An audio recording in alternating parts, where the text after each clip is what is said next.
Parliament's Standing Committee on Public Accounts, that's SCOPA, and they've conducted an oversight visit to a number of Eastern Cape municipalities this week. And this, of course, to follow up on the Auditor-General's 2018-19 audit outcomes, and also to check whether the consequence management measures that were actually recommended have been followed through on and applied. Now, in 2019, the state charged more than 10 individuals for their involvement in the Amathole District Municipality pit toilet tender fraud amounting to over 600 million rand.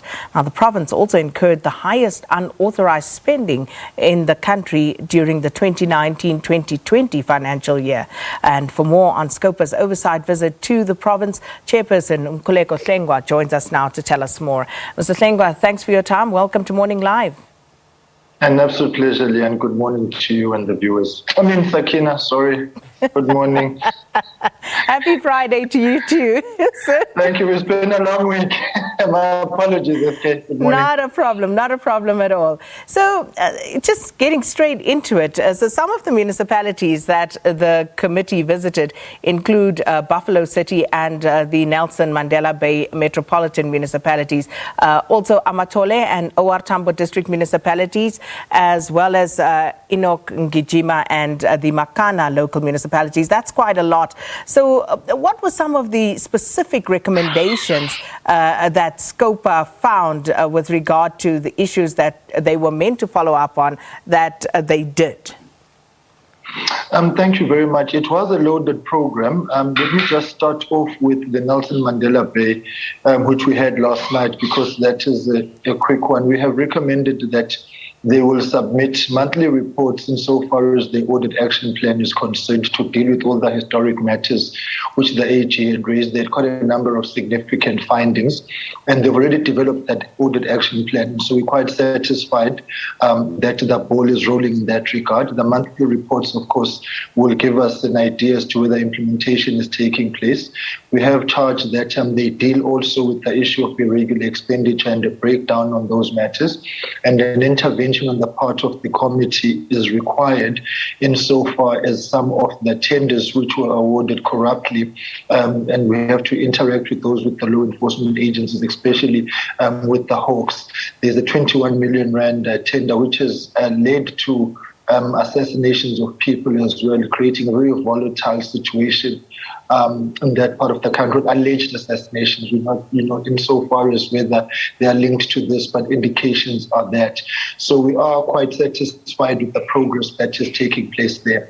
In Makana, one of the main areas for us was that the community has been struggling with water for the longest of time, and there is a project which is funded by the Department of Water and Sanitation as far back as 2006, which has just not been moving at the necessary pace, and so we've been keeping an eye on that. We visited that water treatment plant, and we are happy to report that it should be completed by the end of September insofar as phase 2, which is actually going to ensure that the water capacity is increased so that the citizens of Makana actually get water. So we have been interrogating that and keeping an eye on that. There are other matters insofar as, of course, the SCM processes which were employed insofar as the project is concerned, which we will be looking at. And we are expecting also the mayor. The basic things have not been done. The mayor must sign a performance agreement with the municipal manager. The directors have not signed, and we've given them 30 days to do so. So there's some of the basics are just not being done. If I may quickly then go to Ngijima and OR Tambo, where the situation is politically volatile and just unstable, making operations and functionality of that municipality come to a grinding halt. The seriousness of it has been that the council is not sitting as it should. There are councillors who should not be in council who are there. And the audit outcomes are indicative of the fact that there's a systematic collapse of governance. The seriousness of it compelled us to convene an urgent meeting with the Premier of the province, which we had, and we've escalated quite a number of matters which will require the attention of national government, while some of the things will be dealt with by us. And the cooperation of the MEC has been par excellence, and he has given us the necessary insights, because we started this Eastern Cape project of municipalities in November 2020. And so the visit was the culmination of work that has been taking place between ourselves and the provincial government. Let me then finally, SK, deal with the issue of Amathole, because that one is complicated on a number of fronts. The municipality is bankrupt. And they are unable to pay salaries, will not be able to pay salaries in the foreseeable future. And amongst other things, there are strategic and necessary reforms which need to take place in the municipality before National Treasury will actually concede to the bailout that they want. The Minister of Finance has already indicated that he will not be giving money until terms and conditions which he has spelled out are met. Amongst other things, which is an anomaly in that part of the world, is that the headquarters of Amathole District Municipality are in Buffalo City Metro. They are not within their area of jurisdiction. And so service delivery, of course, is bound to be compromised in that regard. Amongst other things, the local municipalities, by the admission of the district, have created a no-go area for the district because of the kind of governance model that has been employed there. But we fundamentally believe that the interventions which we are now setting into motion with the cooperation of the provincial government and some of the issues we will have to raise with the relevant national government departments will gain traction. And our report, at least our preliminary report into this visit, should be completed within the next 14 days. And we are hoping that it will be adopted by Parliament by the time we rise for recess at the end of June. If you had to do an overall assessment, in a nutshell, Mr. Hlengwa, of the follow-through on recommendations by the Auditor-General, how is the Eastern Cape faring? The situation is not good in this case. We have got every reason to be concerned about what is going on. Amongst other things is the parallelism which is being created by political interference into the affairs of municipalities, the failure to separate party and municipality. Municipal officials who see themselves as an extension of political principles elsewhere, and then just a total disregard for adherence to the MFMA and other pieces of legislation and National Treasury regulations. But the audit action plans which we're requiring at this point in time, our best bet to make a concrete assessment as to whether progress is being done or not. There are interventions which are going to be urgent on our part, as I'm saying that if you look at the situation in Amathole, for example, is a problem. But the other thing there is, you'll recall that there was an illegal recategorization of that municipality to a category 7, whereas it's a category 6. And so that meant the wage bill was increased. They have to pay about 65 million rands a month for salaries. It's untenable. It's not viable. And whilst that decision has been rescinded, the matter is now in court because the unions, amongst others, are saying, well, we can't be taking cuts to salaries because we warned against this illegal decision. So tough decisions lie ahead for Amathole, but they need to play ball, and we need to support the initiatives of the provincial government. Working with SAGA, whom I must say was a very reliable and trusted ally on this working visit, because they gave us insights which sometimes were not forthcoming from the affected parties.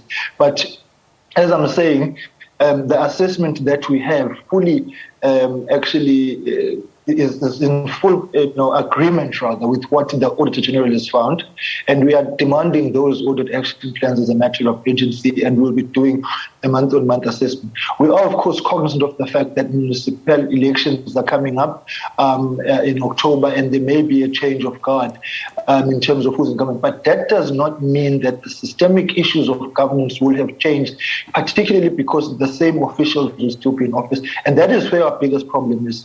Officials who are just rogue, to say the least. And there are disciplinary processes which are taking place, and We will also be taking disciplinary or actions ourselves insofar as forms of inquiries and some of the conduct, and specifically on the OR Tambo acting municipal manager, who in our view has not conducted herself in a manner consistent with their fiduciary responsibilities.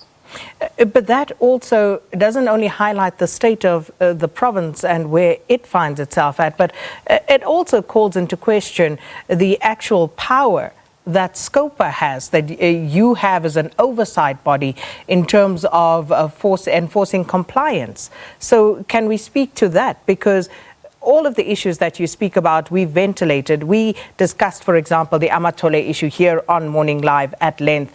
But what sort of powers do you actually have to enforce compliance, Mr. Hlengwa?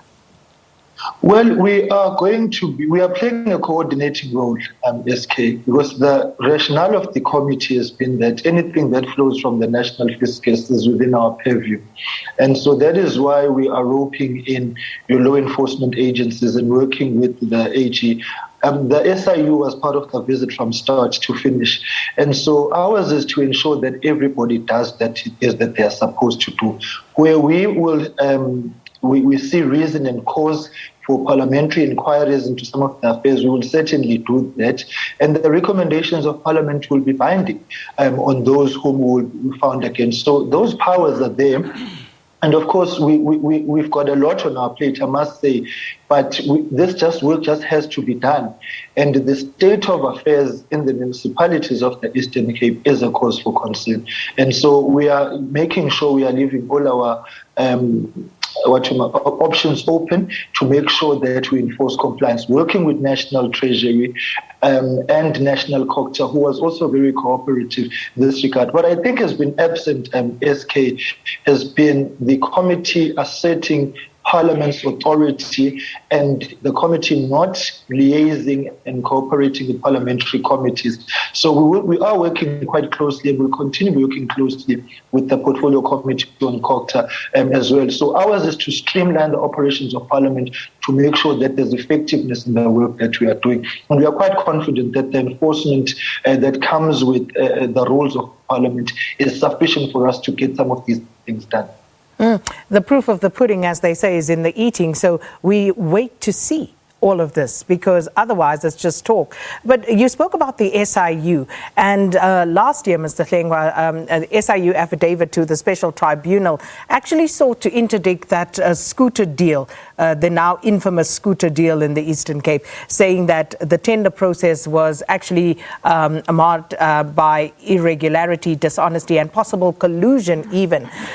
So is there any update on that particular issue? Because that was one that really caught the public's imagination. To the best of our knowledge, the matter, that tender was set aside. And so what the SIU is now working on is recoveries of monies insofar as that tender is concerned. Whilst we, of course, were dealing with municipalities, we had not interacted with the Department of Health in the province.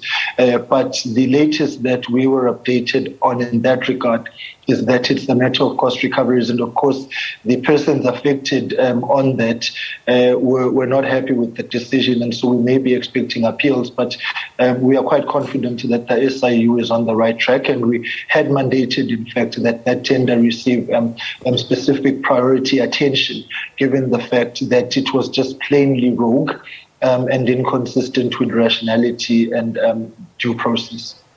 And then another one was, of course, the NPA has started prosecutions in the issue relating to the Nelson Mandela funeral funds. Anything else to report in that regard? The update and briefing on the NPA on all matters which are due for reporting will be done to us by the end of June in this parliamentary term. However, the Nelson Mandela Bay Municipality itself is collaborating with the law enforcement agencies to make sure that any information that is needed and required for a successful prosecution does take place. As I'm saying, one other matter that was flagged with us is the 21 million rand a tender insofar as all sorts of things which are just inconsistent with rationality played out without due process. So the issues of consequence management in Nelson Mandela Bay are currently unfolding, and I'm quite certain that the matter of the funeral will also arrive at a logical legal conclusion with a successful prosecution, but the NPA will be reporting by the end of June on that matter as well. And just before we let you go, any other visits that you are planning to undertake? We are not going to be undertaking any visits in this term. We are processing reports now, but it may be likely that we have to do a visit to PRASA, this term on other matters related to them, but it will depend on Parliament's program and the approval of the presiding officers. We are intending on returning to KwaZulu-Natal municipalities because of these matters. And of course, we will have to interact with the Eastern Cape government again on the issues that we have raised with the Premier and the MEC, given the gravity of the situation. I am advised that, amongst other things, one of the thorny issues, particularly at Auditor-General District Municipality, was that decisions of the governing political party there had not been implemented for a host of reasons, including interference by officials, but a decision has been taken by the party concerned to dismiss some of the councillors, and that the decision was taken yesterday. So it helps us then be able to streamline the activities of the committee when such action steps are taken, because we are concerned about political instability in the municipalities of the province. But the visits which are in the pipeline now will most likely be PRASA and follow-up visits to KwaZulu-Natal and the Eastern Cape, and possibly the Free State municipalities as well. Well, we'll have to leave it there. SCOPA chairperson Mkhuleko Hlengwa. Thank you very much, and I know you have a flight to catch, and I wish I could see you running, but we'll let you go with a few minutes to spare. One day. So you better get on to it. You better start running, Mr. Hlengwa. No, we should join me. I jog sometimes, so I think I should fare well. Thanks, SK, much appreciated. Well, we don't have a camera. We can't follow you, but I trust you. So please go and catch your flight. I don't want you to miss it on our account. Fruitless and wasteful expenditure, please, can it not be on our account? That would be terrible. No, thanks. Let's have a good day further in the blessed weekend to you and the viewers. And to you. And that, of course, SCOPA chairperson, Mr. Mkhuleko Hlengwa, talking to us, updating us on the committee's visit to the Eastern Cape this week. And it was quite a busy visit, but very important work to be done.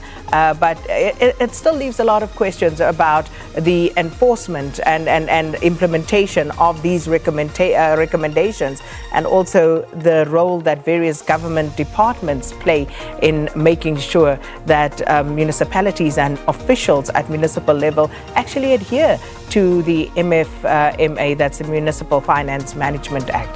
Right, let's leave that one.